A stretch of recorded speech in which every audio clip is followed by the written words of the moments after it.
Hello, আসসালামু আলাইকুম। আজকে নিয়ে আসছি বেগুন। এই বেগুন ভর্তা রেসিপি। আমি এটা ভর্তা করে তারপর ফ্রাই করেছি। তো ১ম এ নিয়েছি এইভাবে কাট করে দেখেন অনেকগুলা এইভাবে কাট করে নিবেন। ভিতরে যাতে পোকা-টোকা থাকলে এগুলা ফেলে দিবেন। তারপরে দেখেন আমি এটা বয়েল করে নিয়েছি। তো বয়েল করে এই যে দেখেন পরত কীভাবে আমি বয়েল করে নিয়েছি। এটা একদম নরম হয়ে গিয়েছে। বয়েল করে নেওয়ার পরে এই যে দেখেন আমি এই বয়েলের সাথে আমি একটা রসুনও দিয়ে দিয়েছিলাম। তো রসুনটাও আমি এভাবে চিপে দিয়ে দেবো এর উপরে দিয়ে।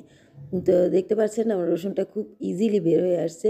একদম সেদ্ধ হয়ে গিয়েছিল। তারপরে এখানে নিয়ে নিলাম আমি অ্যা এটা শুকনা মরিচ। শুকনা মরিচটা আমি ভালো করে এভাবে দেখেন আমি ভালো করে লবণ দিয়ে এটা শুকনা মরিচটা এটার সাথে আ ভালো করে দিয়ে দিলাম। চটকে শুকনা মরিচটা ভালো করে চটকে নিবেন। তারপরে এটা দিয়ে তারপরে এটা ভর্তা করে নিবেন একদম রসুনের সহ। তো দেখতে পাচ্ছেন আমার রসুন সহ ভর্তা হয়ে গিয়েছে। তারপরে আবার আমি এখানে রসুন দিয়েছি। রসুনটা বেশি দিলে ভর্তাটা খেতে অনেক মজার হয়। তো ১ম এ আমি তারপরে নিয়েছি বড় একটা পেঁয়াজ। তো এটা ভেজে নেব। তারপরে এখানে আমি দিয়েছি হলুদ, জিরা গুঁড়া। আম চাইলে আপনি দিতে পারেন, না হলেও না দিলেও চলবে। অনেকেই পছন্দ করে না জিরা।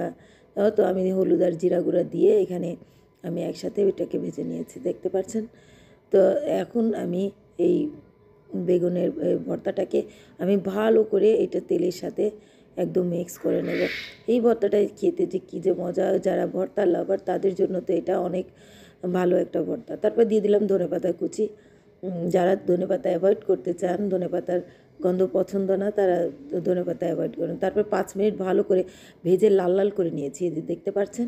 লাল, লাল করে নিয়ে আমি গরম, গরম ভাতের সাথে পরিবেশন করেছি। তো কেমন লাগলো আমার এই ইজি বেগুন ভর্তা?